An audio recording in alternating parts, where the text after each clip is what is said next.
नमस्कार दोस्तों, मैं हूँ राजन। मेरी तरफ से आप सब लोगों का बहुत बहुत स्वागत है। दोस्तों, आज मैं आप लोगों के सामने Haier fully automatic top load washing machine के एरर कोड के बारे में बताऊंगा। तो दोस्तों, हायर की fully automatic top load washing machine में जितने भी एरर कोड है उन सारे एरर कोड का जानकारी आज मैं आप लोगों के सामने शेयर करूंगा। तो दोस्तों देखिए, हायर की जो फुल ऑटोमेटिक वॉशिंग मशीन होती है, इसमें कई प्रकार की एरर कोड आता है और कई प्रकार की इसमें समस्याएं भी होती है। तो दोस्तों, जब भी एरर कोड आता है इसका मतलब है कि वॉशिंग मशीन में कोई ना कोई समस्या हुआ है। तो दोस्तों, एक-एक एरर कोड के मायने एक-एक होती है, जैसे कि E1, E2, E3, E4, FA, F2, F6। ये जो सारे एरर कोड होती है, एक-एक एरर कोड के मायने एक-एक होती है, एक-एक सिम्पटम एक-एक प्रॉब्लम को ये दर्शाता है। तो अगर आपके वॉशिंग मशीन में ये सारे एरर कोड आता है, तो आप कैसे उसे आसानी से ठीक कर सकते हैं और उस एरर कोड के क्या मायने हैं और कैसे आप उसे डिकोड करके आसानी से अपनी वॉशिंग मशीन को हल कर सकते हैं, इसी जानकारी आप लोगों के सामने आज मैं शेयर करूँगा। तो दोस्तों, वीडियो शुरू करने से पहले आप लोगों के पास मेरा एक रिक्वेस्ट है। जिन लोगों ने अब तक मेरे चैनल को सब्सक्राइब नहीं किया है, वो तुरंत नीचे दिए गए सब्सक्राइब बटन को प्रेस कर दें और साथ में दिए गए घंटे को जरूर ऑल कर दें, ताकि जब भी मैं नई वीडियो अपलोड करूँ उसका नोटिफिकेशन आपके पास पहुँच जाया करे और आप उस वीडियो का आनंद उठा सकें। तो दोस्तों, सबसे पहले मैं आप लोगों के सामने यही बताऊँगा कि E1 जो वॉशिंग मशीन होती है, हायर के full automatic top load washing machine है, उसमें E1 आता है। तो दोस्तों, E1 जब भी एरर कोड वॉशिंग मशीन में दिखाता है डिस्प्ले में, तो कैसे आप उसे ठीक कर सकते हैं।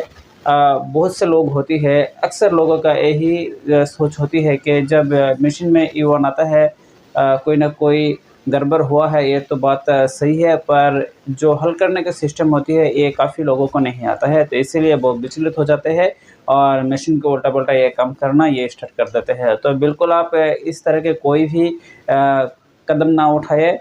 तो इसीलिए मैं आप लोगों के सामने जानकारी शेयर कर रहा हूँ, ताकि आप आसानी से उसे हल कर सकें। तो दोस्तों देखिए, सबसे पहले मैं आप लोगों के सामने बताऊँगा E1। E1 क्या होती है? E1 होती है कि drain motor fault, drain motor ये प्रॉब्लम दिखा रहा है।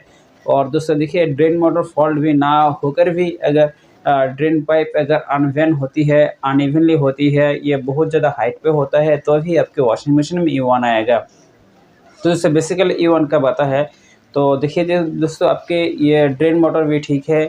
ड्रेन मोटर ठीक होने के बावजूद भी अगर E1 आ रहा है, तो आपको ये चेक करना पड़ेगा कि वाटर लेवल, जो वॉश के बाद जो पानी ड्रेन होता है, ड्रेनेज के दौरान जो पानी बाहर बाहर की तरफ जा रहा है, तो उस ड्रेन की हायर के top load fully automatic washing machine में आप कम से कम इसमें 10 इंच हाइट पे आप इस वॉशिंग मशीन का जो पाइप है, ड्रेनेज पाइप, इसे रख सकते हैं। अगर इससे ऊपर भी आप इसे इस्तेमाल करते हैं, रखते हैं, तो आपके जो वॉशिंग मशीन है, वॉशिंग मशीन में E1 आना ये शुरू हो जाएगा। तो दोस्तों, ये जो E1 है, E1 एक बार में नहीं आएगा। ये जो वॉशिंग मशीन है सेवरल टाइम, ये काफ़ी टाइम इसे वॉश करेगा, ये ड्रेनेज करने का कोशिश करेगा। जब ये ड्रेनेज करने में सक्षम नहीं होता है, असमर्थ होता है, तब एक समय जाके आपकी मशीन में E1 करके अलार्म ये देना स्टार्ट हो जाएगा। और दोस्तों, ये भी होता है, अगर ये जो ड्रेन लाइन ब्लॉक होती है, जो ड्रेनेज की लाइन होती है, ड्रेनेज की लाइन अगर ये पूरा ब्लॉक होता है किसी वजह से, ये लेवल तो ठीक है, लेवल ठीक-ठाक है, 10 इंच के नीचे है, बिल्कुल बराबर लेवल है, फिर भी अगर आपके वॉशिंग मशीन में E1 आता है, तो आपको एक्सटर्नल जो साइट है, एक्सटर्नल साइट आपको चेक करना पड़ेगा कि जो ड्रेनेज पाइप होती है, ड्रेनेज पाइप किसी वजह से ब्लॉक तो नहीं है। अगर ब्लॉक है, तो आपको उसे क्लियर करना पड़ेगा। तो E1 का जो प्रॉब्लम है, E1 का मसला ये बिल्कुल हल हो जाएगा। और आप देखते हैं कि आपके जो पाइप है ब्लॉक भी नहीं है और इसका हाइट भी ठीक-ठाक है, फिर भी आपके मशीन में E1 आ रहा है, तो आपको इसे इंटरनली चेक करना पड़ेगा। इंटरनली क्या चेक करना पड़ेगा? इंटरनली आपको चेक करना पड़ेगा कि पीसीबी बोर्ड तो आपको ये ड्रेन पंप मोटर चेक करना पड़ेगा। तो जैसे देखिए, ये जो हायर की full automatic top load washing machine होती है, उसके नीचे, ड्रम के नीचे एक ड्रेन मोटर दिया जाता है। ड्रेन मोटर जब भी इसे ओपन और क्लोज होता है, तो इसका ड्रेन जो है, ड्रेन के पानी बाहर की तरफ जा रहा होता है जब ये ओपन होता है। और जो ड्रेन मोटर को ओपन करा रहा होता है, वो होता है पीसीबी बोर्ड। पीसीबी बोर्ड में से अगर 220 लाइन ड्रेन मोटर के लिए नहीं निकलता है, तो ड्रेन मोटर बेसिकली ऑन नहीं होगा, और ना होने से ये जो ड्रेन मोटर ये काम नहीं कर पाएगा, और जो ड्रेन मोटर वॉश भी नहीं हो पाएगा, और ड्रम में ये पानी भी मौजूद रहेगा। तो ये आपको हो जाएगा कि आपका जो वॉशिंग मशीन है, वॉशिंग मशीन के ड्रेनेज पानी ये नहीं जा रहा है, पानी ड्रेन नहीं हो रहा है। तो इस वजह से आपके मशीन में ईवन आना ये शुरू हो जाएगा। तो फर्स्ट ऑफ ऑल आपको चेक करनी है कि इंटरनली क्या चेक करना है। इंटरनली चेक करना है आपको ये ड्रेन मोटर ठीक-ठाक है कि नहीं। ड्रेन मोटर को आप 220 वोल्ट सप्लाई देके भी चेक कर सकते हैं। आप चाहे तो इसे अलग-अलग तरीक़ों से भी आप चेक कर सकते हैं। अगर आप चाहते हैं कि जो ड्रेन मोटर है, ड्रेन मोटर को आप बाहर की तरफ निकाल के आप 220 लाइन देके उसे भी चेक कर सकते हैं। अगर ड्रेन मोटर ठीक-ठाक होता है तो आपको पीसीबी चेक करना पड़ेगा। पीसीबी अगर ये 220 लाइन ड्रेन मोटर के लिए प्रोवाइड करा रहा है तो भी ठीक है। अगर ये प्रोवाइड नहीं करा रहा होता है तो आपको ये समझना चाहिए कि ये पीसीबी का मसला है, पीसीबी ख़राब है। अगर ये पीसीबी लाइन प्रोवाइड करा रहा है तो ये जो ड्रेन मोटर है, ड्रेन मोटर अगर ये फॉल्ट दिखा रहा है, इसमें ओम्स वगैरह नहीं आ रहा है और ये काम नहीं कर रहा है, तो आपको ये समझ लेना चाहिए कि ड्रेन मोटर ये ख़राब हो चुका है। तो दोस्तों आपको एक-एक करके ये सारे पार्ट में चेक करनी है, सारे कंपोनेंट चेक करनी है, तो आपको जो समस्या है, समस्या बिल्कुल ख़त्म हो जाएगा। तो उसके बाद मैं आप लोगों के सामने बताऊंगा E2। E2 क्या होती है? E2 होती है जब आप कपड़ा वॉश कर रहे होते हैं, जो ड्रम ये वॉश होता है, स्पिन होता है और रिंस होता है, उस दौरान अगर आपका ऊपर का जो टॉप होती है, टॉप अगर आप किसी वजह से आप अप साइड करते हैं, ये खोलने का कोशिश करते हैं या फिर ये ठीक-ठाक ये क्लोज़ नहीं होता है, डोर ये टाइटली क्लोज़ नहीं होता है, इसमें गैप वगैरह होती है, गैप होने के वजह से या जो कॉन्टैक्ट है ये डिसकॉन्टैक्ट होती है। डिसकॉन्टैक्ट होने की वजह से जो डोर स्विच होती है, डोर स्विच ये पीसीबी को लाइन ये कॉन्टैक्ट ये नहीं दे रहा होता है, तो इस वजह से E2 वॉशिंग मशीन में आना ये शुरू हो जाएगा। तो आपको चेक करना पड़ेगा कि इसका दरवाज़ा जो है, दरवाज़ा ठीक तरीके से टाइट हुआ है कि नहीं। अगर टाइट नहीं है तो आपको इसे चेक करना पड़ेगा। अगर टाइट है फिर भी आपको ये समस्या आ रहा होता है तो आपको ये चेक करना पड़ेगा डोर स्विच। अगर ये डोर स्विच में ये कार्बन आ जाता है या फिर डोर स्विच ख़राब हो जाता है तो आप इसे 2 लाइन एक साथ आप जोड़ भी सकते हैं, शॉर्ट भी कर सकते हैं। अगर आपके पास स्विच मौजूद होता है तो आप उस स्विच को रिप्लेस भी कर सकते हैं। तो आपके ये जो सिस्टम में E2 आ रहा है, E2 ये बिल्कुल भी फिनिश हो जाएगा। तो आप इस तरीके से आप E2 को सॉल्व कर सकते हैं। तो दोस्तों इसके बाद मैं बताऊंगा E3 ये जो समस्या कब होती है। E3 का मेन मकसद होता है कि इवनली अनबैलेंस होना। तो दोस्तों आपको जो ड्रम है, ड्रम अगर किसी वजह से अनबैलेंस होती है, जैसे कि आपके फर्श फ्लोर है, आपने इस जगह वॉशिंग मशीन को सेट किया है, जिस जगह जो फ्लोर है, फ्लोर अनइवनली होती है, लेवल नहीं है।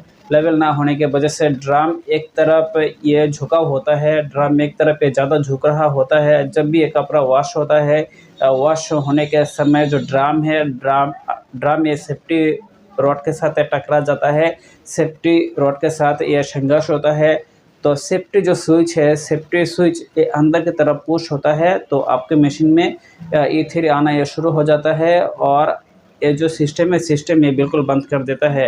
ये गया एक सिस्टम। और इसके बाद तो जो सिम्पटम आपको ये देखने को मिलेगा कि जैसे जब कपड़ा वॉश होता है या फिर रिंस स्पिन होता है, उस दौरान जो कपड़ा है एक साइड में ज़्यादा चला जाता है, ज़्यादा होने के वजह से एक साइड में ज़्यादा लोड होता है, उस वजह से ड्रम के झुकाव एक साइड पे होता है, तो इस वजह से भी हो सकता है। और आपके जो और एक सिस्टम में ये सिम्पटम देखने को मिलेगा, जो इसका गियर बॉक्स होती है, गियर बॉक्स ये बिल्कुल नहीं खुल रहा होता है, ये खुल रहा होता है। जो इसका नॉब होती है, नॉब ये गियर बॉक्स और ड्रम के साथ लॉक हो जाता है, तो अभी आपको ये सिम्पटम आपको देखने को मिलेगा। और उसके साथ जो एक छोटा सा नाट दिया जाता है, स्प्रिंग के साथ एक नाट होती है, अगर ये प्रॉपर ये टाइट नहीं होता है या फिर लूज होता है, जिसके वजह से ये drain motor water inlet safety valve को ये ओपन क्लोज करता है। अगर बहुत सही तरीके से ये खिंचाव नहीं होता है, ये खींच नहीं पा रहा है, तो भी आपको ये समस्या आपके सामने आएगी। तो दोस्तों अगर ये सब चेक करने के बाद भी आपको इसमें कोई भी मसला नहीं मिलता है, कोई भी प्रॉब्लम आपको देखने को नहीं मिलता है, तो डायरेक्टली आप क्या करें, डायरेक्टली जो वॉशिंग मशीन का जो डिटर्जेंट बॉक्स होती है, जो इसका टॉप होती है, कवर होती है, आप उससे उसे सबसे पहले खोलना पड़ेगा, ओपन करना पड़ेगा। ओपन करने के बाद आपको छोटा सा एक सेफ्टी स्विच देखने को मिलेगा। उस सेफ्टी स्विच को आप डायरेक्ट रिप्लेस कर देते हैं, चेंज कर देते हैं, तो आपको जो E3 का सिम्टम है, E3 आपके डिस्प्ले में अलार्म दे रहा है, वो बिल्कुल भी ख़त्म हो जाएगा और वॉशिंग मशीन बिल्कुल ही ठीक हो जाएगा। तो इस तरीके से आप E3 को सॉल्व कर सकते हैं। तो दोस्तों इसके बाद मैं बताऊंगा आप लोगों के सामने E4 जो हायर की fully automatic top load washing machine है या फिर फ्रंट लोड वॉशिंग मशीन है। इन्वर्टर है, सेमी इन्वर्टर है, नॉन इन्वर्टर है, टॉप लोड है, फ्रंट लोड है, जितने भी वॉशिंग मशीन है सारे मशीन में एक ना एक कभी ना कभी ये आपको E4 का मसला आएगा, E4 का आपको सिम्टम वॉशिंग मशीन को देखने को मिलेगा।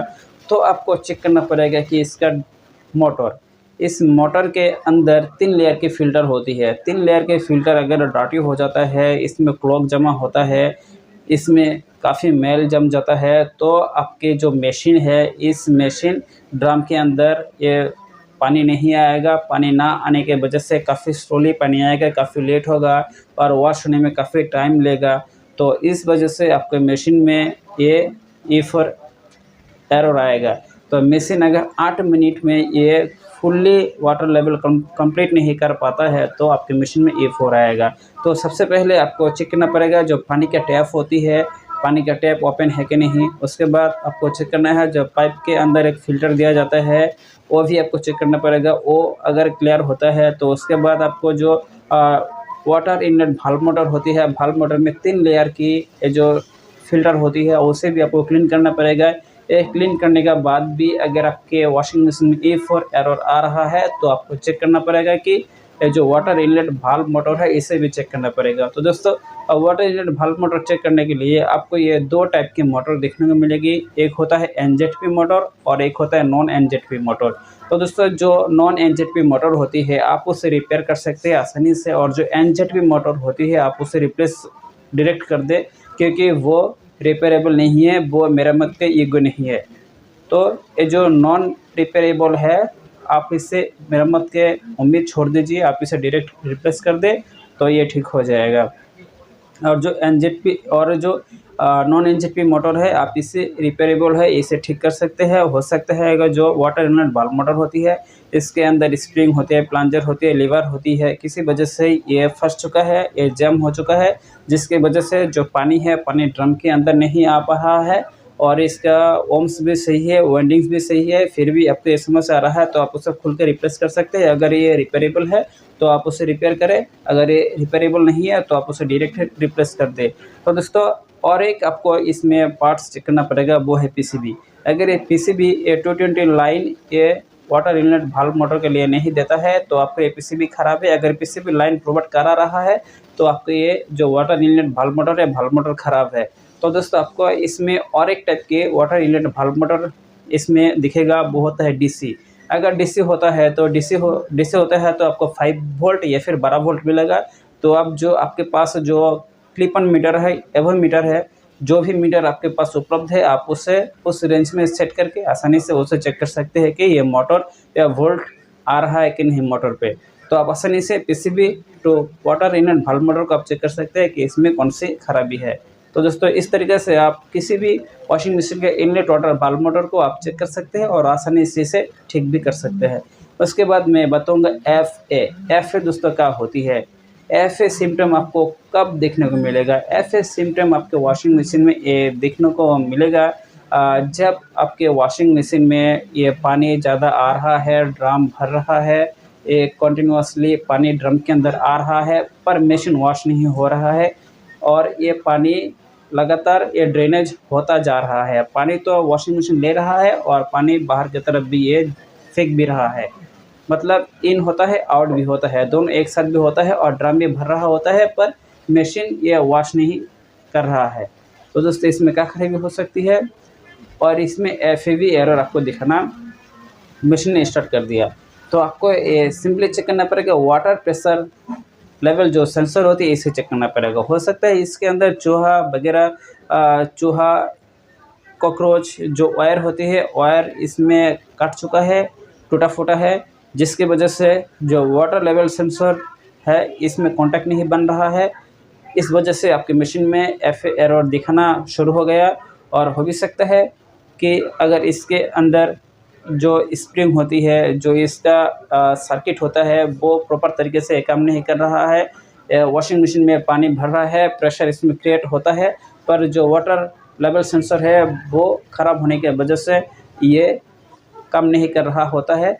तो आप डायरेक्टली आप उसे चेक करिए, और चेक करने के बाद अगर ये फॉल्ट होता है तो आप उसे डायरेक्ट रिप्लेस भी कर सकते हैं। और इससे पहले आपको चेक करना पड़ेगा कि पीसीबी से ये फेज लाइन, पॉजिटिव लाइन ये वाटर लेवल सेंसर में आ रहा है कि नहीं। तो दोस्तों, वाटर लेवल जो सेंसर होती है, इसमें अगर आप पॉजिटिव और नेगेटिव लाइन देते हैं तो ये डायरेक्टली ब्लास्ट हो जाएगा। तो आप इसे बिल्कुल भी ना करें। तो सबसे पहले आपको ये करना क्या पड़ेगा, आपको समझना चाहिए कि ये एक स्विच है, ये एक किस्म का स्विच होती है। तो आपको इसे चाहे पॉजिटिव देनी है या फिर नेगेटिव देनी है, जो भी लाइन देनी है एक लाइन देनी है। अगर पॉजिटिव और नेगेटिव लाइन देते हैं तो इसमें ब्लास्ट हो जाएगा। तो दोस्तों, जब भी आपकी मशीन में वाटर लेवल सेंसर ये ख़राब हो जाता है तो आपके फ्रंट लोड या फिर टॉप लोड वॉशिंग मशीन में एरर दिखाएगा। तो दोस्तों, आसानी से आप इसे ठीक कर सकते हैं इसे रिप्लेस करके। तो दोस्तों, इसके बाद मैं बताऊंगा आपको F6 या फिर F2 और F6 ये कब आता है। तो दोस्तों देखिए, जब मशीन में ज़्यादा पानी हो जाता है, ज़्यादा ओवरफ्लो होता है, ड्रम में बहुत ज़्यादा पानी आ रहा होता है, जो मोटर इसका है मोटर बंद नहीं होता है, और पानी का जो लेवल है धीरे धीरे इंक्रीज होता जा रहा है, पर मशीन वॉश नहीं होता है। एक होती है आपके जो ड्रम है, ड्रम ये घूम रहा है, ड्रम ये वॉश कर रहा होता है, ड्रम ये बिना पानी के घूम रहा होता है, पर इसमें पानी नहीं आ रहा होती है। तो बेसिकली इसमें क्या होती है, ओवरफ्लो। पानी का जो लेवल है इसमें ओवरफ्लो और नॉन ओवरफ्लो, पानी नहीं आ रहा है या फिर पानी बहुत ज़्यादा ड्रम में आ रहा है। ये दो वजह से आपके वॉशिंग मशीन में F2 देखने को मिलेगा। तो दोस्तों, F2 जब भी आपको देखने को मिलेगा तो आपको चेक करना पड़ेगा कि इसमें पानी आ रहा है कि नहीं और नहीं आ रहा है कि नहीं। अगर नहीं आता है तो आपको चेक करना पड़ेगा पीसीबी ये वाटर इनलेट वाल्व मोटर के लिए 220 लाइन ये प्रोवाइड करा रहा है कि नहीं। अगर डीसी है तो डीसी बोल्ट इसमें प्रोवाइड करा रहा है कि नहीं। अगर नहीं करा रहा होता है तो बेसिकली ये वाटर इनलेट वाल्व मोटर ये ओपन नहीं होगा, ये नहीं चलेगा। तो जो पानी है, पानी ये ड्रम के अंदर नहीं आएगा।